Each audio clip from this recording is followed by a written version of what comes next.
નમસ્કાર દર્શક મિત્રો, સ્વાગત છે આપનું ઓનલાઈન ગુજરાત ન્યૂઝમાં. હું છું રિપોર્ટર કૌશિક.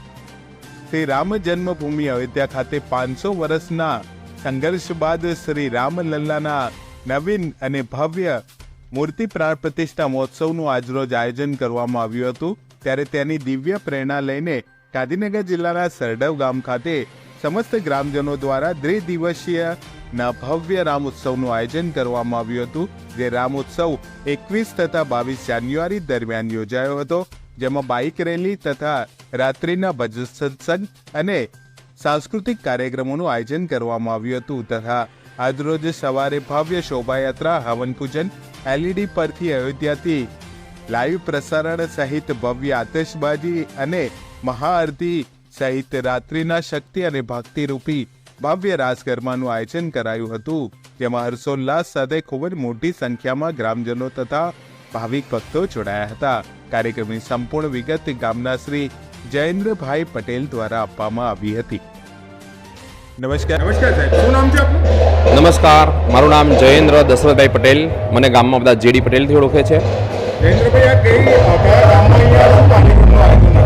આ અમારું ગામ સરડવ ગામ ગાંધીનગર જિલ્લાનું 100% શિક્ષિત ગામ છે અને અત્યાર સુધીના મોટા મોટા કાર્યક્રમોમાં અમે નામના મેળવેલી છે.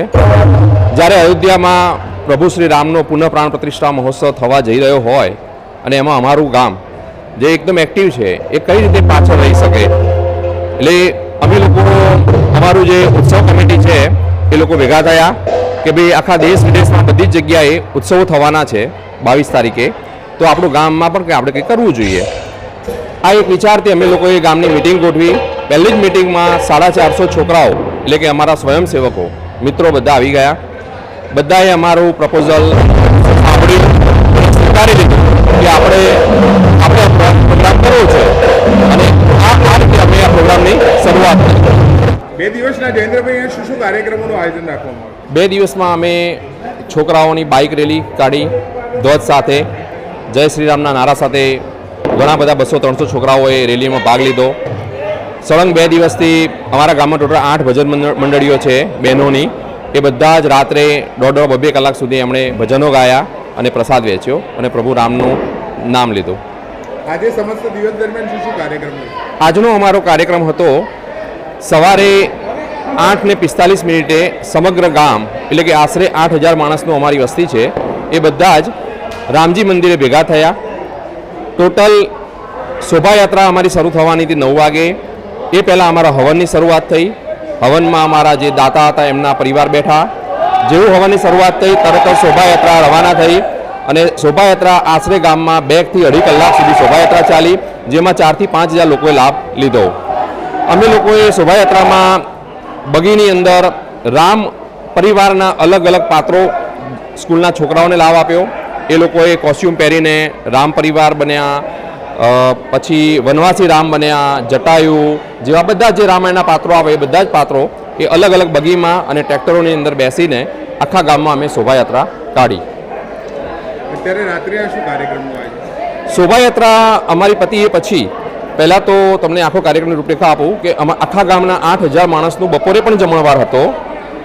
જમ્યા પછી બધાએ 12:22 અહીંયા અમારા વારાઈ ચોકમાં અમે એક મોટી સ્ક્રીન મૂકેલી છે. એ સ્ક્રીનમાં બધાએ માનનીય નરેન્દ્ર મોદી સાહેબના હસ્તે જે 12:22 રામલીલાનો જે પુનઃ પ્રાણ પ્રતિષ્ઠા ત્યાં થયું એ કાર્યક્રમ બધાએ નિહાળ્યો.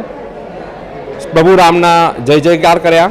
ત્યારબાદ છૂટા પડીને બધા ઘરે આરામ કર્યો. સાંજે ફરી 5:30 વાગે અમારું મહાપ્રસાદનું આયોજન હતું, સમગ્ર ગામનું, સમગ્ર જ્ઞાતિનું, અને બધાએ જ એ પ્રસાદ લીધો. પ્રસાદ લીધા પછી અત્યારે હવે રાત્રે 8:45 અમે મહાઆરતી કરવા જઈ રહ્યા છીએ. આ મહાઆરતીમાં બધા જ ઘરેથી કોડિયા બનાવીને ગીના લઈને આવ્યા છે અને એ દીવાની સામે જેવી આરતી શરૂ થશે એટલે આખું વારાઈ ચોકની અંદર 4 થી 5,000 માણસ એકસાથે મહાઆરતી કરશે. એ માહોલની અમે બસ ઇંતજારી કરી રહ્યા છીએ અને એ માહોલ ખરેખર જોવા જેવો હશે. રાત્રિના પછી શું કાર્યક્રમ છે? જેવું મહાઆરતી પતશે તરત અમે રામધૂન કરવાના છીએ અને રામધૂન પત્યા પછી દર્શના વ્યાસ ખૂબ સરસ ઓર્કેસ્ટ્રા છે, એ એમના હસ્તે અમે રાત્રે અહીંયા ગરબા થશે અને ગરબામાં પણ રાતના 1-2 વાગ્યા સુધી તો બધા શાંતિથી ગરબા રમશે. રામ મંદિરની પ્રતિષ્ઠા થઈ, શું મેસેજ આપશો સાહેબ દેશવાસીઓને? ખરેખર તો 500 વર્ષના રાહ જોયા પછી આજે આપણી પેઢી નસીબદાર છે કે આપણા પૂર્વજોએ મંદિરને તૂટતા જોયું અને આપણે આ મંદિરને બનતા જોયું. ખરેખર આપણા વડાપ્રધાનના આપણે આભારી છીએ કે આજે એમના હસ્તે આપણને એક રામ પ્રભુનું આપણને મંદિર મળી રહ્યું છે અને પ્રભુ આટલા વર્ષ પછી પોતાના સ્થાને બિરાજમાન થયા છે. એટલે ખરેખર અમે પૂરું ગામ ધન્યતા અનુભવીએ છીએ અને એ ધન્યતા પેટે અમે આજે ખૂબ જ આનંદોત્સવ કર્યો છે. ખૂબ ખૂબ આભાર. Thank you.